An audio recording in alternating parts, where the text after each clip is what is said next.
జిల్లాకు వచ్చిన 510 మెట్రిక్ టన్నుల యూరియాను అవసరం ఉన్న రైతులకే పంపిణీ చేయాలని జిల్లా కలెక్టర్ ఇలా త్రిపాఠి అన్నారు. యూరియా పంపిణీలో ప్రభుత్వానికి ఎలాంటి చెడ్డ పేరు రాకుండా చూసుకోవాలని వ్యవసాయ అధికారులను ఆదేశించారు. బుధవారం ఆమె మిర్యాలగూడ సబ్ కలెక్టర్ కార్యాలయంలో యూరియాపై మిర్యాలగూడ శాసనసభ్యులు పత్తుల లక్ష్మారెడ్డిలతో కలిసి మిర్యాలగూడ డివిజన్ పరిధిలోని వ్యవసాయ అధికారులతో సమీక్షించారు.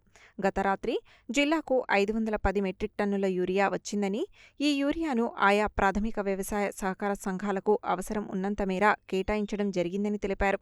యూరియా సక్రమ పంపిణీకి రెవెన్యూ, పోలీస్, వ్యవసాయ శాఖల అధికారులు సమన్వయంతో పంపిణీ చేయాలని, యూరియా పంపిణీలో ఎలాంటి అక్రమాలు చోటు చేసుకోకూడదని, ప్రభుత్వానికి చెడ్డ పేరు రాకుండా చూడాల్సిన బాధ్యత అధికారులపై ఉందని, ముఖ్యంగా వ్యవసాయ అధికారులపై ఎక్కువగా ఉందని తెలిపారు.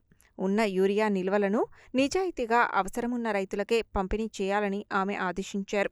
పెద్ద రైతులు అనవసరంగా యూరియాను నిల్వ ఉంచుకోవద్దని, అవసరం ఉంటేనే యూరియాను తీసుకోవాలని చెప్పారు. కాగా మిర్యాలగూడ డివిజన్ పరిధిలో మొత్తం 19,500 మెట్రిక్ టన్నుల యూరియా అవసరం కాగా, ఇప్పటి వరకు సుమారు 14,000 మెట్రిక్ టన్నుల యూరియాను సరఫరా చేయడం జరిగిందని జిల్లా వ్యవసాయ అధికారి శ్రవణ్ జిల్లా కలెక్టర్కు వివరించారు. యూరియా ప్రాథమిక వ్యవసాయ సహకార సంఘాలకు వచ్చిన తరువాత సంబంధిత వ్యవసాయ సహాయ సంచాలకులు, వ్యవసాయ అధికారులు అవసరం ఉన్న మేరకు రైతులకు ఇవ్వాలని కలెక్టర్ చెప్పారు. యూరియా సక్రమ సరఫరాలో భాగంగా ఆకస్మిక తనిఖీలు నిర్వహించాలని, ముఖ్యంగా వాడపల్లి చెక్పోస్టు వద్ద యూరియా ఇతర ప్రాంతాలకు తరలి వెళ్లకుండా కట్టుదిట్టమైన చర్యలు తీసుకోవాలని మిర్యాలగూడ సబ్ కలెక్టర్ నారాయణమిత్ను ఆదేశించారు.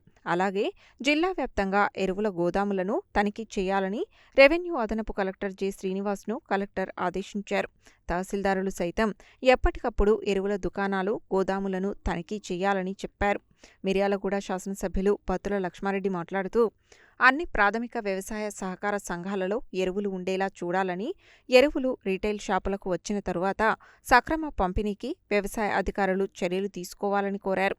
జిల్లా వ్యవసాయ అధికారి శ్రవణ్ ఇప్పటి వరకు జిల్లాకు వచ్చిన యూరియా, అవసరమున్న యూరియా తదితర వివరాలను తెలియజేశారు.